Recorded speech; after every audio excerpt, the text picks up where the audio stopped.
So we're recording this in early June 2025.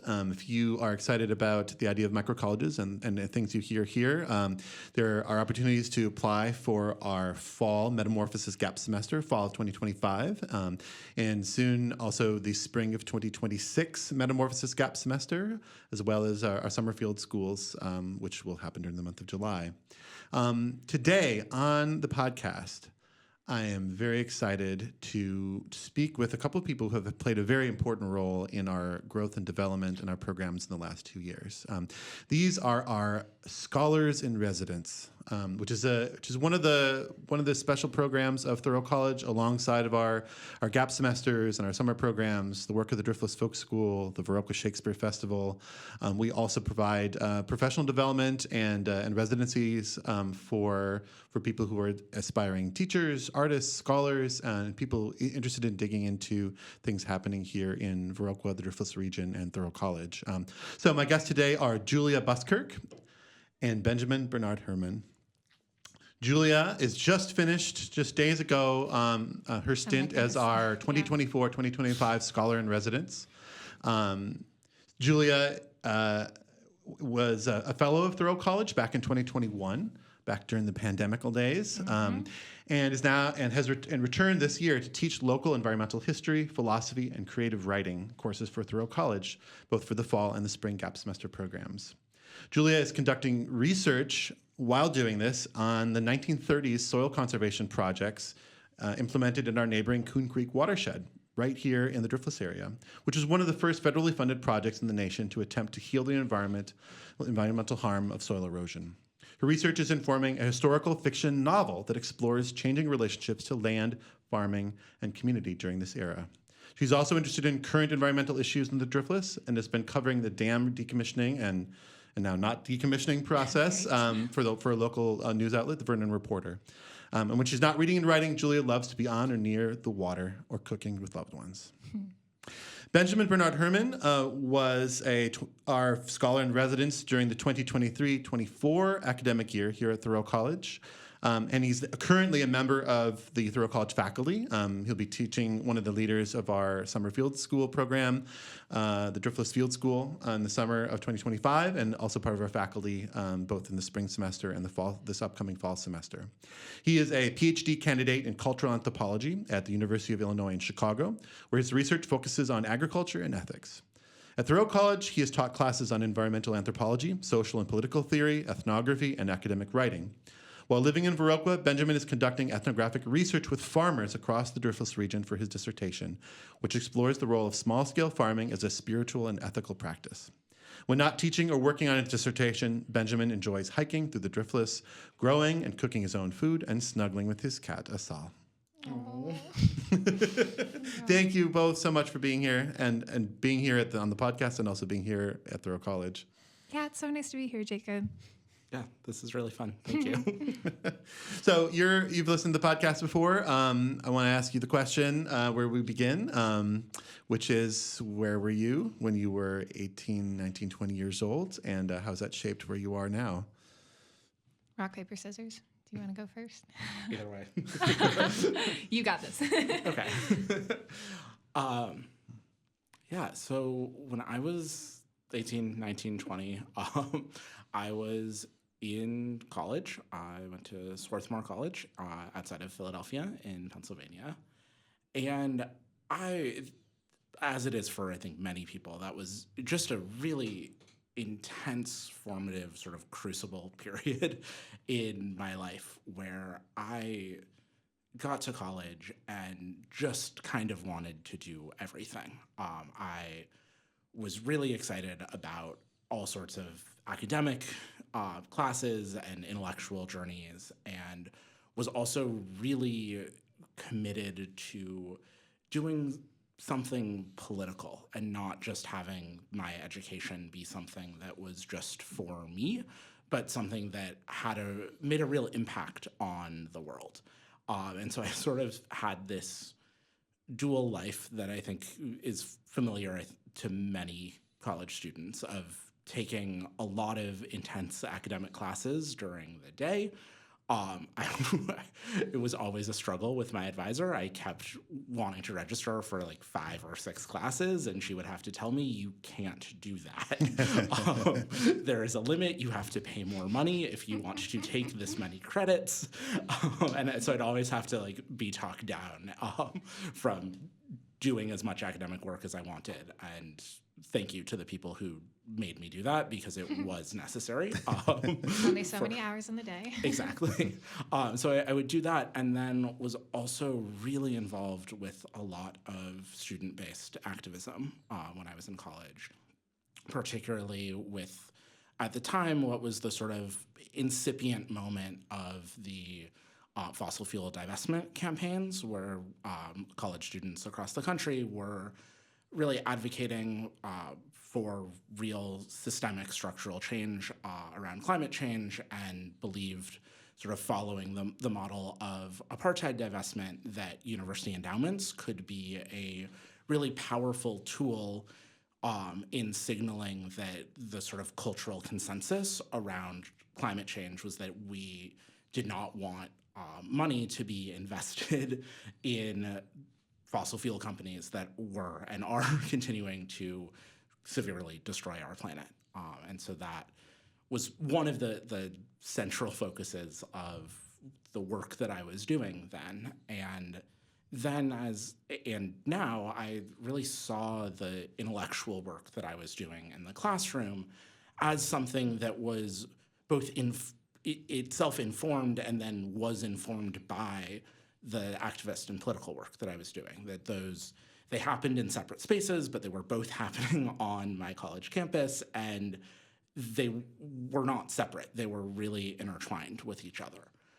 And so I sought out classes that were interested in really deep philosophical questions, but also were not thinking of those things as work that was separate from the world, but as work that allows you to have a deep, full, robust engagement with what it means to live in the world, and how we can and should act with responsibility towards ourselves, towards other people, and towards the planet. And that really led me to the study of anthropology, which has then become what I'm making my career through. But what I really found through a lot of my anthropology classes when I was in college, including wonderful classes with Farha Ghanam and Maya Nadkarni and others, was that this was a discipline with a really complicated, messed up history, sort of the social science of colonialism, that had gone through this profound period of self-reflection and self-critique and engagement to sort of transform and blossom into the discipline of humans trying to understand each other and what it means to have difference and to be different from somebody else, to see the world differently, to have different values, and not treat that as something that needed to be transcended, but see that as something that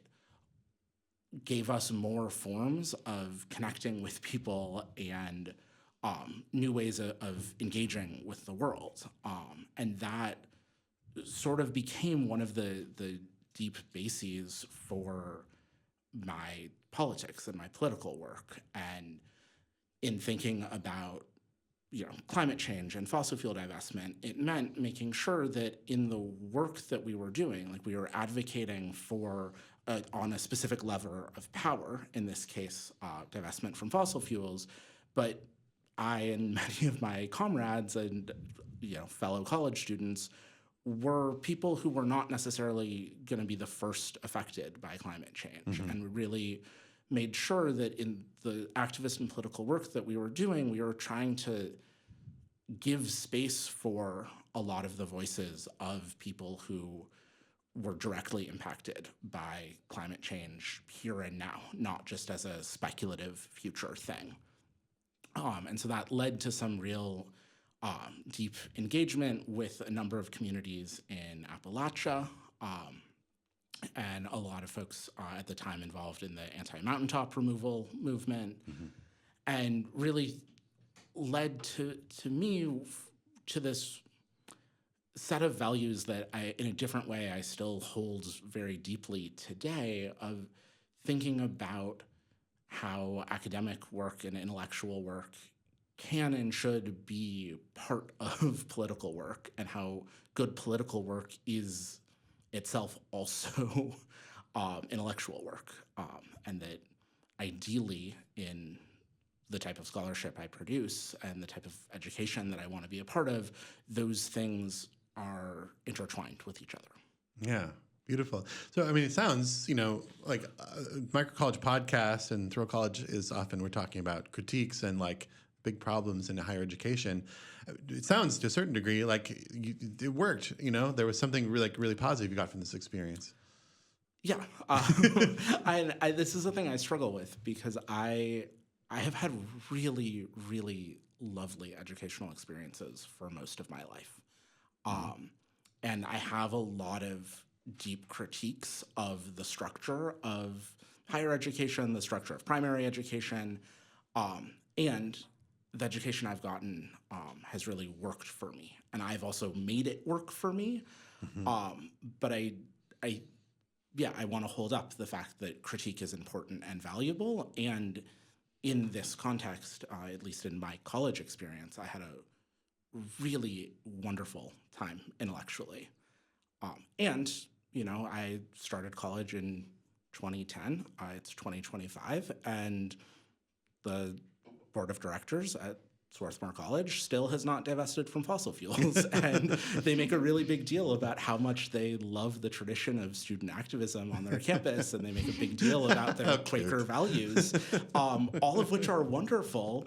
And, I spent a lot of time in a really antagonistic relationship to a school that I also give a whole lot of credit for shaping me really deeply in a lot of positive ways. But the credit for that goes to, the wonderful sociology and anthropology department and the history department and the religion department. It doesn't go to the many well-intentioned but somewhat buffoonish administrators who placed, the monetary value of their endowment over their moral values that they, in private conversations, claimed to share with me. Fascinating. Awesome. All right, we'll come back to some of the things you mentioned there, but I want to have Julia answer this question. Yes. Well, there's a lot of similarities in our work and our interests, and so I'm excited to be having a conversation alongside you today, Benjamin. When I was 18, I met you, Jacob, actually. You're really 18 then, wow. Yeah. And wow, I'm just thinking very similarly to Benjamin, kind of finding anthropology as this realm of understanding people, and also looking at our world, looking at the state of our environment. I really found journalism and writing as my mode and medium. And when I was 18, I met Jacob at Robin Wall Kimmerer talk at UW-Madison.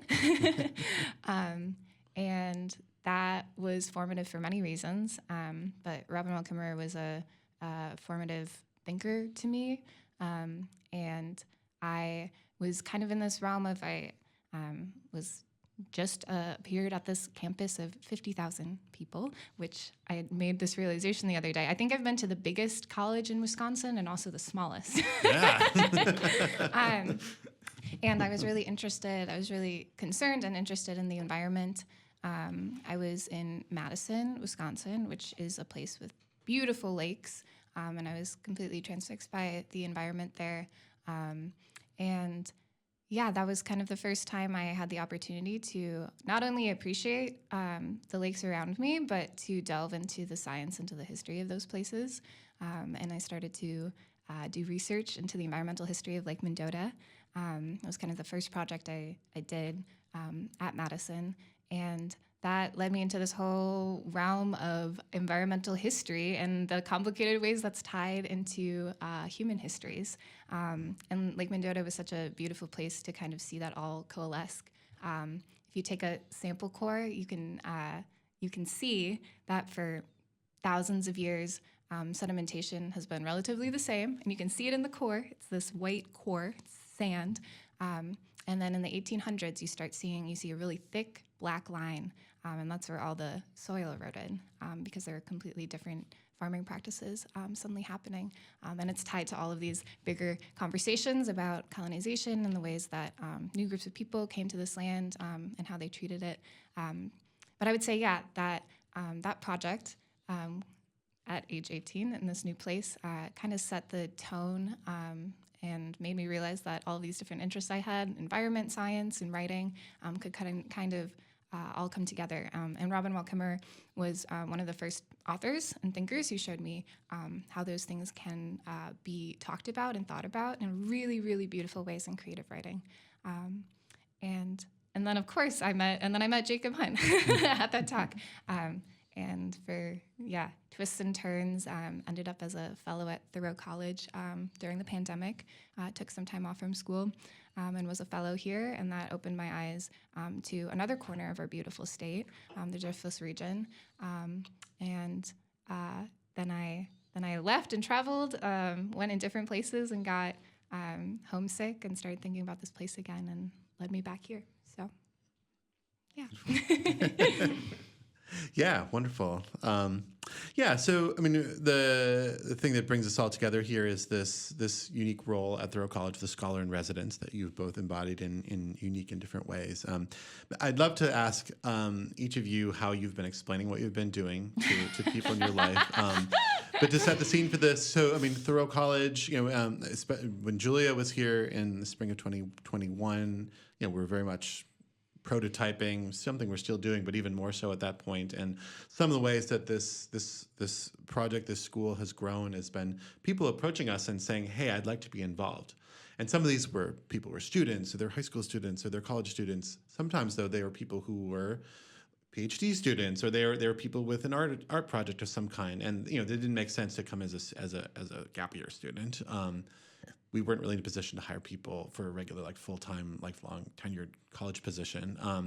And there are some inherent challenges with, there, as we listeners of the podcast know, wonderful things about humanly scaled, small institutions like Thoreau College. One of the weaknesses you can point out to it is, just you support a very small number of teachers, right? And so the perspectives and the disciplines and the kind of personalities that are there are necessarily limited. So this scholar-in-residence position, as it has developed over the last 4 or 5 years, has allowed us to have a really rich kind of flow of people who are, freshly engaged in creative and scholarly work. And as we can hear, we'll hear more about the projects that that Benjamin and Julie have been involved with. But these are core members of our faculty. They help to mentor and support our students. They help to form the vision of Thoreau College, and they also bring each of you have brought the fruits of your ongoing research and creative work in a way that is analogous to what graduate students and researchers at a major university would do, and at this micro college scale. So it's been a really important part of our development of a robust academic program, as well as artistic program, the creative writing that you've been doing, also Julia. So, have you been telling people what you've been doing? What's your job here? What are you doing? No, it's great. My mom, she was like, what do I tell my friends you do?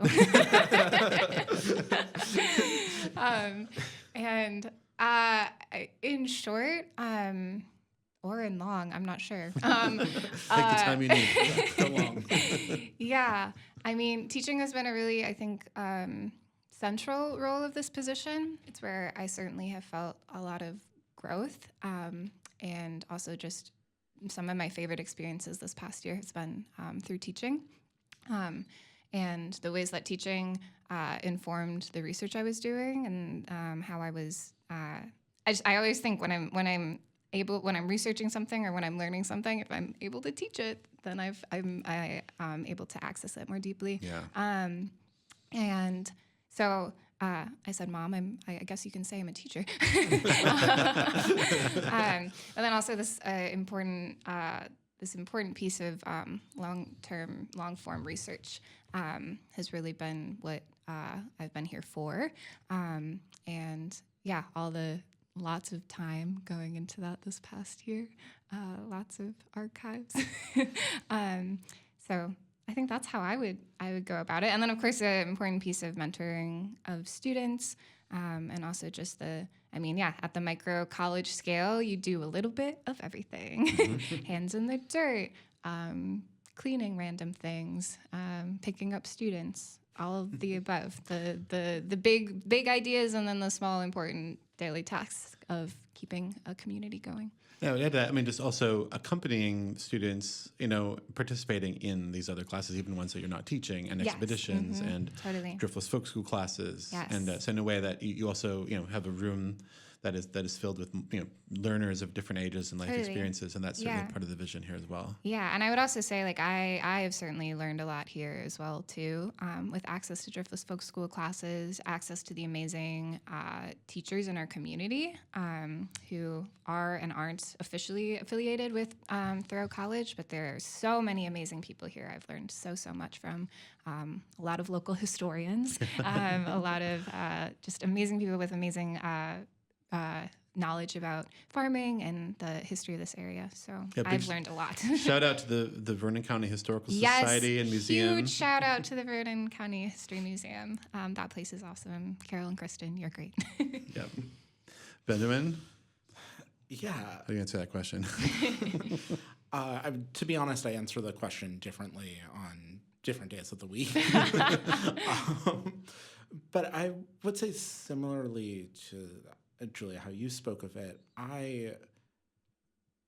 the place I go to first when answering this question has been about teaching, and that really the central thing that I think that I have been doing here as a scholar-in-residence is teaching, and also letting myself learn as part of that.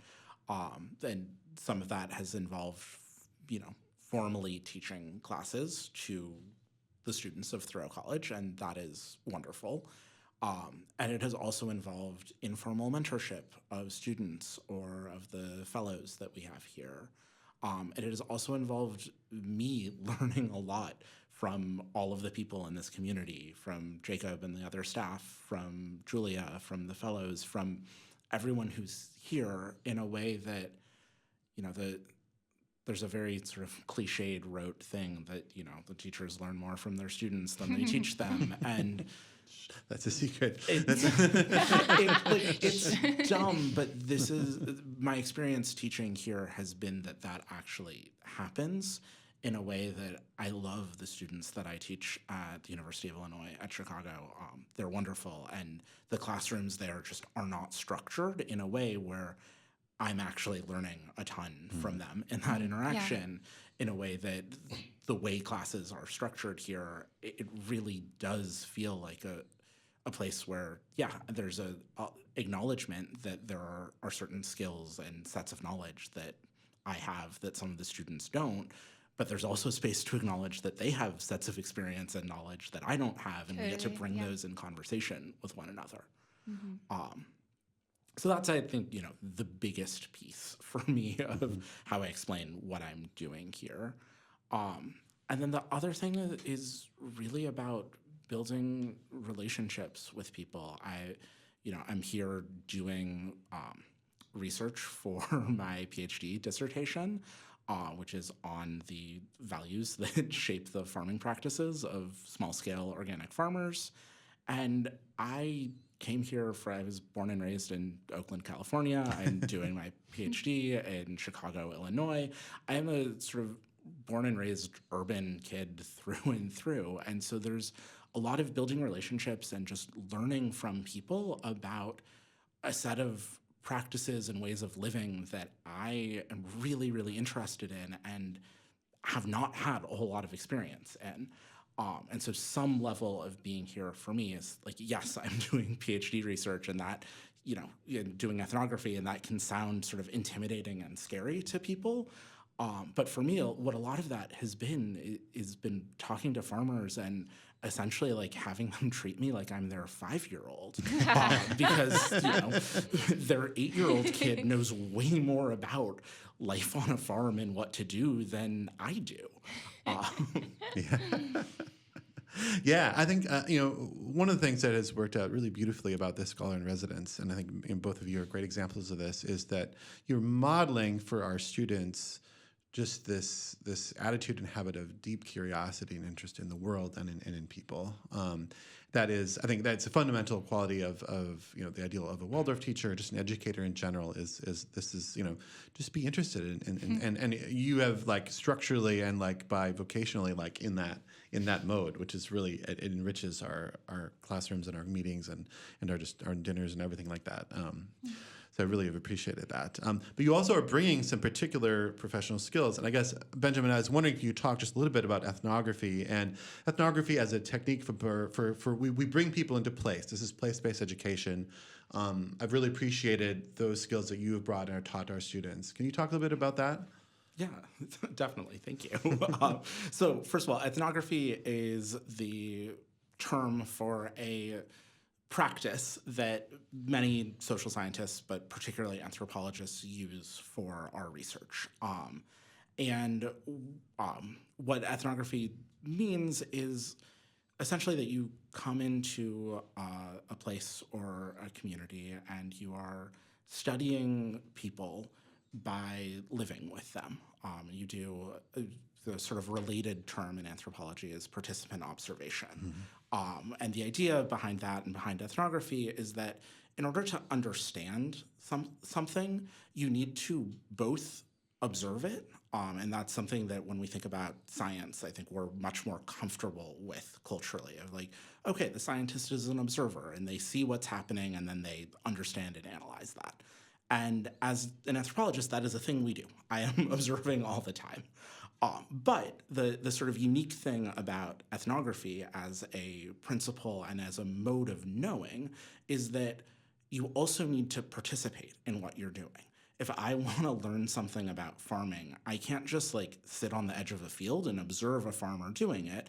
I need to actually be out there in the field doing it with them. And it is through the embodied practice and rhythm of what's happening that I actually learn what they're doing, in many cases, why they're doing it, and what it feels like. And so ethnography is really the practice of being in a place, learning about a place and learning about all of the different people in the place by participating in life with them, and doing that as a method of research. Yeah. Great. Yeah, like I say, it is it happens to be that Benjamin and I have a little bit of shared educational background. We went to participate in the same master's program at the University of Chicago, which includes one of the venerable centers of anthropological study, right, in the social sciences division there. So I'm aware of this just from my own education, but I think it is an ideal of in addition to the natural science things we do, we look at plants, we look at the landscape and geology, this human culture approach that's this very deeply respectful and inquisitive and accompanying kind of like attitude of ethnography is certainly and participant observation is something that really appreciated you bringing into our work. And Julia, what you have brought is, so you're engaging with the past, right? Yes. Among other things. So this, I think maybe at this point, I'll ask you the same question in a second, Benjamin, but Julia, can you describe your project a little bit more? Yes, definitely. And actually, just as you were talking, Benjamin, I'm like, we do very similar things. I get to play with my imagination a little bit more. I don't have to stick to the facts as much, but... I feel like when we've talked about this, one of the things we've joked about is that our processes are not the same, but remarkably similar. Very similar, and yes. It's then what we do create, with it. Yeah. What we're creating are different things, but the way we're interacting is very, so similar. Very similar. Very similar. But I guess another piece there is, I'm delving into the past. I am writing a novel based on, it takes place in 1934, which is the first year that the Soil Erosion Service implemented their conservation practices in the Coon Creek watershed, just 20 minutes of where we are right now. First place in the nation to be doing this. Little historical context, we have the Great Depression, Dust Bowl, there's dust storms happening here in Viroqua in 1934 where you can't see the other side of the street. It's so thick. I've been thinking about that actually with the Yeah. smoke right now. And dust too, actually. And the dust, yeah, definitely. And I a little different than what you just described, Benjamin. But right now, I'm trying to immerse myself in the world of 1934 Wisconsin, and some of the ways I'm doing that, looking at the newspapers from that era, and just reading literally everything in the newspaper, getting a little taste of international politics. Here's an advertisement about getting electricity in your home so that you don't strain your eyes so that you can stay looking young forever. That is one that I read recently. The methods have not changed at all.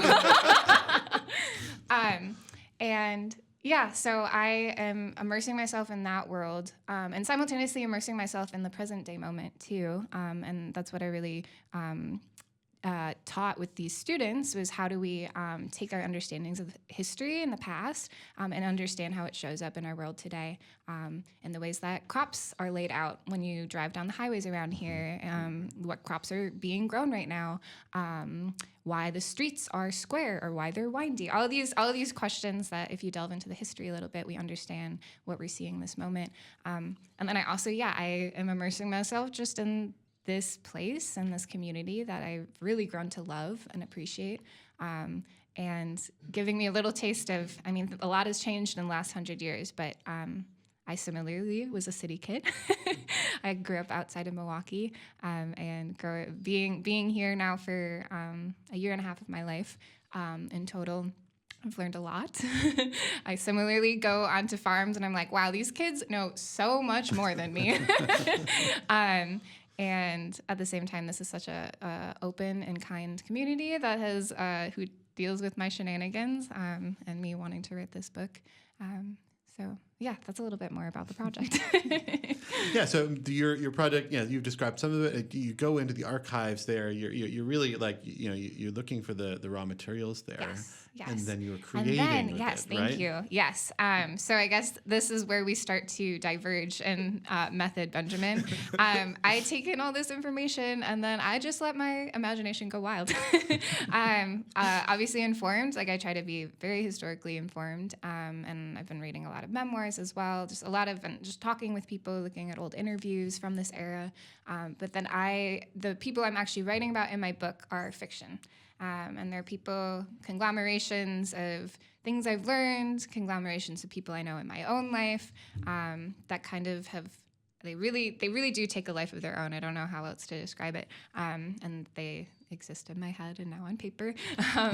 And they help me understand this era better, and explore the questions that I have about this era, but also about our present moment. There are so many similarities in this moment in history and our moment in history right now. It's why I'm drawn to that moment in time. We are also kind of in this moment of building economic and environmental tension in very similar ways to the 1920s and 30s, and looking to see how humans were dealing with that a century ago is maybe not a roadmap exactly, but just a way to understand a little bit of what's happening and what could happen. And I take a lot of inspiration from the conservation practices that happened in the 30s. They were imperfect, of course, and there's a lot of complications with that, but it was a moment in time where humans decided to change the way that they were interacting with the land so that we could better live in this place. Yeah. It really, I've also appreciated your, just raising the awareness of this era here. It involved, some important kind of thinkers, Aldo Leopold, most notably. Yes. But it really is an example of that something can change. Something can change, and rapidly, right? in a very short amount of time. There were, acres and acres of land that completely changed their farming practices, and soil erosion didn't go away, but it significantly decreased in this very short period of time. It was kind of incredible. Yeah. And just a reminder that landscapes can be transformed. Totally. The landscape that I grew up on Dairy Farm in the Coon Creek watershed is totally culturally structured by that era, Yeah, right? The contour strips and the totally. terraces Yes. and, Yep. and just the It's laid out the there. knowledge Yeah. there is it's and to know that was a conscious creation. Right. It didn't Right. just happen. It didn't wasn't happen. spontaneous. It was a decision that was made at It's a several different lot of- levels, nationally, yeah. locally, and individually.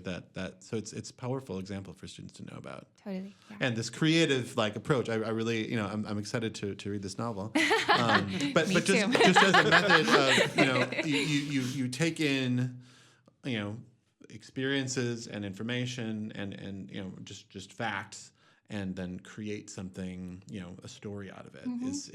It's a powerful research method as well. Totally. I think it's a really powerful way to engage with people. Humans respond to stories in a really natural way. There's many really cool ways to share. Like, I'm excited to read your dissertation as well, Benjamin. Many cool ways to share information, but stories are my way. Great segue, Benjamin. Tell us a bit more about what you're working on, Yeah. the questions you're exploring. So I'm really interested in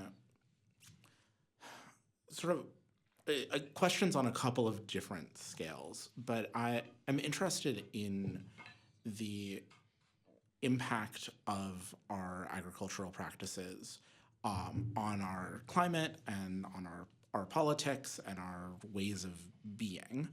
And there has been a decent amount of writing about that. And one of the things that I feel like there has been less sort of academic or intellectual focus on is how what the effects of farming are, what the effects of a particular way of life are on the sort of interior lives and sort of moral sensibilities of the people practicing them. And so what I have really come to discover as what I'm thinking of as the heart or a heart of my project that I discovered while I was here doing research was how what for me is an attempt to think about farming as a type of moral practice. There are, when we think about small-scale farmers, certainly in the Driftless region and across the country, there is very little money in it. The majority of farmers, certainly not all, but the majority of farmers lose money on their farm every year. And yet people continue to not just like come back and keep doing it, but keep being more and more invested in their farm, in their practices, in their land. And if you're just looking at farming as an occupation, economically, that does not make any sense.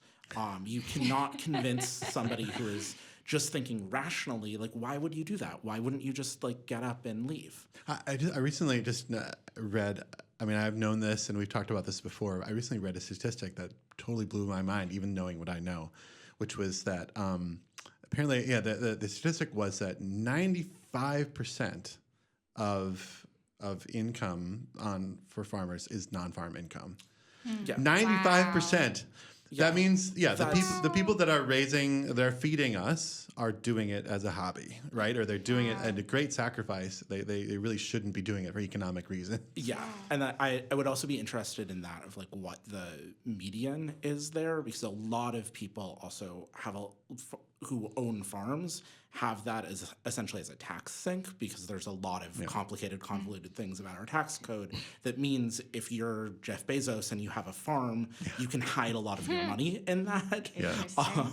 But yeah, maybe it's a lot went into there, but that checks with basically what I see as living in farm country. yeah, and so I became really interested in this sort of question that is simultaneously moral and economic of what keeps you doing this? What is your connection to this land and or this way of life that keeps you doing something that every year gets increasingly hard in a more cutthroat capitalistic world? Every time you lose money on the farm and then you try to keep doing it, it is going to get harder and harder, and your life is going to become more and more challenging. And yet, when I talk to many of these farmers, some of whom are constantly losing money on their farms and some of whom, it's worth saying, are not, nobody talks about why they farm in economic terms. They're talking about why they farm as emerging out of a deep relationship to land that is environmental, it is about sustainability. For some folks, it is spiritual. For others, it is explicitly religious. And then when I talk to farmers about the sort of daily rhythms of their practice, not for everyone, but for a lot of people, they derive a lot of meaning in the act of farming. And that for them, it's not necessarily about the results, although being able to grow things and sustain and feed yourself and your community is really important to many people. But for many folks, it is the daily practice, the daily rhythm of being in touch with cycles of nature, of being in touch with the earth. For, again, some farmers, for being in touch with how they see God or other sort of religious or spiritual beings in the land. That's what gives them a lot of meaning. And so I am working on, in my dissertation, a framework for thinking about farming as a spiritual practice, much more than or alongside of farming as an economic or sort of agricultural practice. Mm-hmm. Is a rich vein that you've struck here, I think, that resonates a lot. Can you talk about some of there's varieties of farmers and well represented here in the local community and elsewhere, but give us some examples of the folks you're talking to. Yeah, so I have loosely categorized the farmers that I've worked with in this area into three sort of camps. Not everybody fits into all of them. This may change as I write more of the dissertation. But right now I'm thinking about it in three groups. So the first are, and this is sort of the most nebulous group, but there's a huge influence of the sort of 60s hippie back to the land movement here in Viroqua. And so there are a lot of farmers here who are either themselves people who, when they were young, moved here roughly in the 60s, decided to farm here. And a lot of these folks are, coming out of a sort of 60s hippie counterculture set of values. They're often, although not always, are or were associated with the sort of American political left, often associated with a certain set of cultural values that emerge from that movement. And for a lot of them, some of them are religious, but most of them would call themselves probably in some ways spiritual. Mm-hmm. And they'll talk about, a relationship with Gaia or a sort of earth mother, earth goddess in their relationship with land. Not everyone does that, but that's some of the things that I've heard. Mm-hmm. And then you also have people who, at this point, we're 60 years out from that time. There are folks who were not involved in the 60s counterculture, but see themselves in some ways working out of that lineage. And then the next group you have which has, again, some overlaps with the first group, these are not mutually exclusive categories, are biodynamic farmers. And these are folks who are engaging in biodynamic farming practices, which is a set of organic farming practices, one of the first sort of articulations of organic agriculture that emerges out of the writing and thinking of Rudolf Steiner, who is also the founder of Waldorf schools and the system of thought known as anthroposophy, of which there is a very strong connection to Viroqua in that sense. A lot of these farmers, interestingly, are not people who were farmers to begin with. There are people who came to Viroqua in part because of the Pleasant Ridge Waldorf School, were interested in alternative education or interested in other aspects of Steiner's thought or anthroposophy, came to this area and then got involved in farming as another type of anthroposophical practice. And a lot of these farmers have a set of spiritual and religious beliefs that inflect their farming practices. And so in addition to following a set of soil preparations that are outlined in Steiner's ideas of what then becomes biodynamic agriculture, they're thinking about what they do when they farm as bringing into focus certain rhythms of the earth, and also for some people, encounters with elemental beings, and that what you do when you farm is you're essentially cultivating land and spirit and energy in a way that encourages certain elemental forces to be more present in the soil, which then comes into the food. And then the last set is Amish farmers. I think some folks, I certainly was surprised to learn when I came to this part of Wisconsin that there was a large Amish community here. That was not something I expected from Southwest Wisconsin. Some of whom use biodynamics, actually. Yeah. There's some overlap there, too. Completely. Again, none of these are mutually exclusive categories. But for the Amish here, they're engaged in a lot of, in many cases, small-scale farming practices, although there are some large Amish farms as well, that are really driven by a set of religious and cultural beliefs that a lot of Amish folk have around what it means to live a good or meaningful life. And the Amish often get caricatured as, what they do is they eschew technology and that's it. And my experience working with and talking with Amish farmers is like, yes, like many Amish folk don't use certain types of technology, but it's not like a knee-jerk, oh, we don't like technology. It emerges out of a really considered, thoughtful engagement with questions of what is the life that we want to live? And for many Amish, this comes out of a language that involves God and like how do we want to be godly in our ways? And what can we do that is going to serve that best?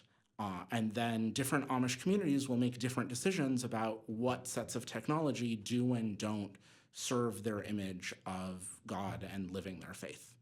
And so for them as well, their farming practices, both in the decisions they make and also in their daily practice, then become an act of reverence and become an act of connection with God and a way for them to practice and enact and live a set of values and virtues that they hold.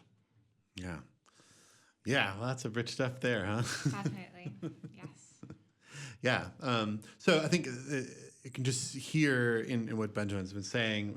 This is also a great way just to get to know this area, right? These are ways, and that's flowed into some of the courses that you've led and things that we've done over the last few years, visiting particular farms. I remember sitting in the Amish, my Amish neighbor's kitchen and hearing about his philosophy of life and participating in the biodynamic prep making and diggings and things like that. It's a very engaged way to bring our students out into this unique local community and to engage these kind of meaning-based questions, right, as well as the practical questions. How do you grow your food, but also why and how? Why do you do it that way? So yeah, that's a lot of what we try to do in our programs. So that's so wonderful. Yeah. Yeah, I'm wondering if, as we kind of head towards the top of the hour here, you could reflect a bit about your experiences with Thoreau College as a teacher, and just maybe what have you taken away from your experiences of working with these very small group of students who, in this context? What is it like to be a teacher here, and have the interactions with these students? Great question. So I had the privilege of my first teaching experience, like formal teaching experiences in classroom. I guess I've taught in other contexts, but classroom teaching experience in the fall with these students. And it was amazing. It was amazing. Having a small group of students, what Benjamin was mentioning earlier, I learned so much from each of them. Was really able to see the interests of each of them, be able to kind of curate to those interests, but also bring them along the way with me in my interests. And because this is such a place-based institution, and also with the flexibility just of the schedule, like really being able to take the students out and look at the land that we're talking about. I did love my time at UW-Madison, and also it was in a classroom for most of it. And classrooms are really beautiful spaces, and also I love getting out of them to look at what we're actually talking about and see it in practice. And so toting students around to look at dams in the area, to look at waterways, to see how some of these conservation practices still show up in the landscape. That was pretty special. And yeah, oh my gosh, there's so many things. I'll start there. I'll piggyback off of you, Benjamin. I just want to piggyback off of you. What you said about being able to both get to know our students well and then be able to design sort of experiential out of the classroom experiences. Both of those have been huge pieces for me of what I've really enjoyed about teaching here. I got to do something really fun this last semester where I was teaching our sort of second block. And so I got to know the students pretty well before teaching. And I came to them a couple weeks before the class I was supposed to teach and gave them a little menu of like, here are 5 topics that I could teach you for the class that I was asked to teach that will be on some type of environmental social science. But, I've heard the conversations you're having. I want to teach what you want to learn. So, I can't teach you theoretical physics, but I can teach you, the history of American environmentalism, or I can, teach you about the relationships between capitalism and the environment. And, let me know what you want, because I want the class to be what you want to learn. And it was so fun to be able to have that type of relationship with students and let them sort of lead me in how I taught. So that's been wonderful. I would say that another thing that is really fun about teaching here is that you're teaching in a community. In my other experiences, you read my mind. Teaching I was just thinking about higher that, ed, yeah. It's awesome, and students come into class with bringing in ideas from their other classes, but you can't have any sort of deep relationship or engagement with that. Here, we know the other things that students are learning a lot of the time, and we get to see how they're learning. So I can see the students coming out of Julia's class and the way that their minds are engaging with history differently because they're being asked to do something creative with it instead of, write an argumentative essay is really fun and interesting. And to be able to see that learning and then be able to be collaborative with it is really fun and unusual, and allows me with my specific set of skills to be a part of students' education being sort of greater than the sum of its parts, when I can be a part of a community and say how can what I'm doing complement what you're doing. Totally. And just thinking about the community of instructors, even beyond the instructors that we bring in here, and also just the mentors that students have access to in this community. There are so many people here that, this is true anywhere, but the special thing about Thoreau College is that there's a recognition that that our community has all the information that we need. And so many people, regardless of whether or not it's acknowledged at an institutional way, every person in this community has something to offer our students, and me as someone also learning here. And so that's been really, I think that's one of my favorite things about this place. Yeah. Well, one of my favorite past guests from the podcast, from one of our most popular episodes, was this interview with Zach Stein, philosopher of education, and in his book Education in Time Between Worlds, he paints this picture of a vision of a distributed kind of education, model of education, in which really you're moving towards having more and more of the people in a given community and more of the locations as sites of education and the people as educators. And I think when I read that, I was like, wow, Viroqua, like we're well on the way to doing that. Definitely. And I think what you're seeing is, there's knowledge, there's deep kind of experience and interesting people all over the world. What's unique here is that people, when you ask them, would you come and talk in my class? And they're like, yes, I'd love to do that. Please, yes, please. Thank you for asking. And I think that is something that's a vision to hold, wherever we go, and wherever, people are trying to do education is people love to share what they know and they're passionate about. Yes. Yeah.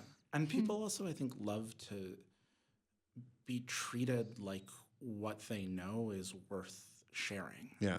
I think about, some of the other places that I lived in and have learned in. People know a lot. They know different things, but they know as much as they know here. But I think there's sometimes a sort of stifling culture of doubt of like, I don't know enough to teach somebody else that, or like what I know is not worth sharing. And one of the things that I appreciate about the sort of pedagogical culture that we've built here is that people are comfortable sharing and learning and don't feel like they need to know everything about something to have what they do know be worth sharing. Mm. Mm-hmm. Yeah, well put. Yeah, so as we're coming up to the end of the time here, I wonder, part of the reason I wanted to be sure to talk to you both, I think you're perfect people to talk about at this phase after a bit of a hiatus in the podcast. You've played such a huge role in our last couple of years, and also, fresh out of these experiences in the middle of them, in some cases, of being the scholar in residence. And so I'd love to, do you have anything to say about someone who might be considering this, or what would be a good quality in someone who do you think who would do well and really enjoy this role at Thoreau College? You want to take it first, or you want me to go? Either way. Well, my knee jerk was you gotta love doing a little bit of everything. And this is this is an amazing resource of people and ideas, and someone who really wants to engage with this place and this community. Yeah, I agree with all of that. I also I think there's a spirit of curiosity and openness that I think is really helpful. I have learned so much by being here, and a lot of the things that I have learned and a lot of the things that I have found interesting, both personally and frankly in my academic research, are not the things that I came in expecting that I was going to learn or find or thought that I wanted. And it has sometimes been challenging to be thrown off kilter like that, but I think also has mostly been really good for me. And so I encourage people to seek this out and also know that you might not get what you thought you were going to get out of it coming in. But that was phrased pretty poorly. No, that's great. But there's something about Expect doing the this. unexpected. Yeah. I mean, there's something about doing this type of work in a very small, close-knit community that is very different than deciding to do either of our projects from afar, come into a place, occasionally leave. That is not what this is. This is showing up every day in this community. Some days are easier than others. And yeah, that has definitely shaped this work in a different way than I think other residencies would or other ways of doing this research would. Yeah. Yeah. And that I like what you said, that like the work of being here is both the work of our individual projects and it is the work of being in community. Yeah. And you got to be ready and interested in both. And my project has been strengthened so deeply by doing the work of being in community, both in Thoreau College and Viroqua more broadly. but that's you're doing both. Yeah. Yeah. Well, your work and your presence has really enriched everything we've done here. So a lot of gratitude to both of you. Thank you so much. Thank you, Jacob. Yeah, thank you, Jacob. Yeah. And thank you, Julia. Yeah, thanks, Benjamin. And thanks for being on the podcast. Yay. It's a pleasure. Yeah. It's a pleasure. Yeah. It's a pleasure. Yeah.